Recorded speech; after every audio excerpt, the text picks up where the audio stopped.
Seria com a presença do presidente Bolsonaro. Senhor presidente, senhoras e senhores parlamentares, povo brasileiro que nos assiste. Hoje não é um dia comum. Esta não seria uma sessão ordinária. Esta é uma sessão histórica, um momento em que mais de 60 parlamentares, com coragem e convicção, decidiram suspender o recesso e vir a Brasília prestar uma homenagem. Mas, mais do que isso, prestar um testemunho de lealdade, de gratidão, de indignação e de luta. Hoje votaríamos uma moção de louvor ao ex-presidente Bolsonaro, ao sempre presidente Bolsonaro. Viemos a essa comissão como oposição, como brasileiros, como parlamentares, representantes do povo.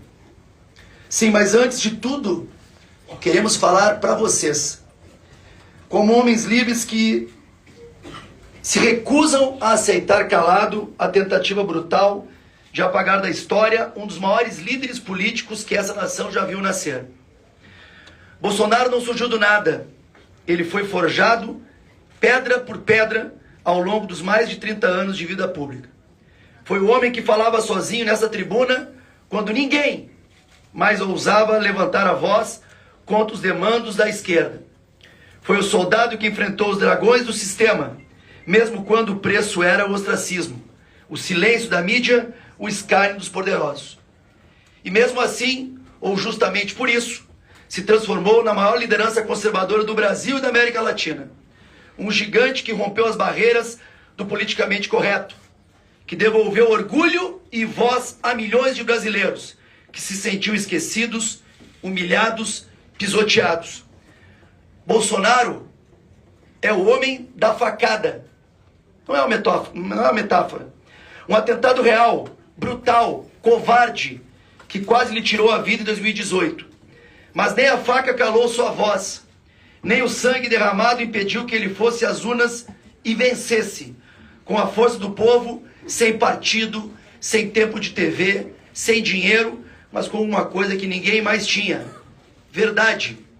Seu governo entregou muito mais do que promessas, reduziu impostos como nenhum outro governo, enfrentou o desemprego, garantiu o Auxílio Brasil de R$600, enfrentou a pandemia com coragem, enfrentou o crime com firmeza, defendeu as nossas fronteiras, deu dignidade a todos os segmentos da sociedade, respeitou o agronegócio, valorizou a família e a liberdade. Liberdades individuais e liberdade econômica para empreender e gerar riquezas. E mais, não cedeu à chantagem internacional, não se ajoelhou ao Foro de São Paulo, não traiu o Brasil. Senhor presidente Paulo Bilinski, demais colegas e imprensa, se hoje estamos aqui, se muitos dos colegas que me ouvem têm mandato, se esta bancada conservadora existe, é porque Jair Bolsonaro abriu as portas da política para uma nova geração.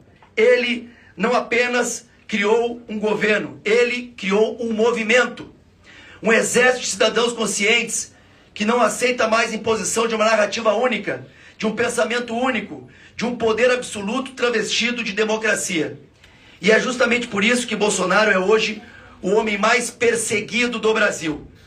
Desde 2019 foram abertos inúmeros inquéritos contra ele. E o que se viu? Arquivamentos e mais arquivamentos. Farsa atrás de farsa. Inquérito da PF, arquivado. Caso da Covaxin, arquivado. Cartão de vacina, arquivado. Jet ski baleia, sim. Até para se aproximar de uma baleia tentaram criminalizá-lo. E deu em quê? Em nada. Mesmo sem provas, o sistema o quer fora da vida pública. E não basta atacá-lo juridicamente. Querem censurar sua imagem, sua voz, sua história. Hoje, Bolsonaro não pode sequer usar suas redes sociais. Está proibido de falar com embaixadas, proibido de sair de casa à noite, monitorado por tornozeleira eletrônica, como um criminoso, quando quem deveria estar respondendo à justiça são outros. É uma ditadura.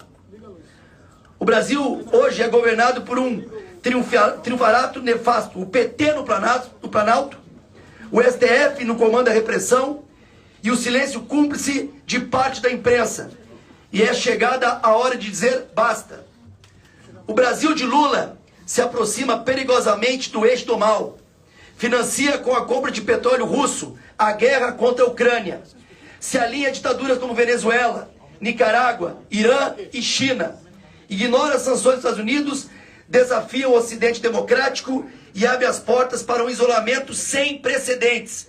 E quem é que vai pagar essa conta? O povo brasileiro. As sanções comerciais já começaram. O prejuízo econômico é certo. A perda de credibilidade internacional é evidente. E o responsável por isso não é Jair Bolsonaro. O principal culpado se chama a nanica diplomacia do governo Lula. Enquanto isso, o presidente que foi legitimamente eleito em 2018, que tem o apoio de mais de 60 milhões de brasileiros, que caminha pelas ruas ovacionado, é tratado como criminoso. Isso não é justiça, isso é perseguição, isso é vingança, isso é medo. Eles têm medo de Bolsonaro porque sabem que ele não está sozinho. Ele tem um povo ao seu lado, um povo que não se vendeu, um povo que não se calou, um povo que hoje ocupa essa galeria, essa esplanada, essa tribuna dizendo: não aceitaremos a destruição de nossa história, não aceitaremos a destruição de nosso líder, não aceitaremos a destruição de nossa liberdade. Concluo, Bilinski, meus colegas parlamentares e imprensa, a história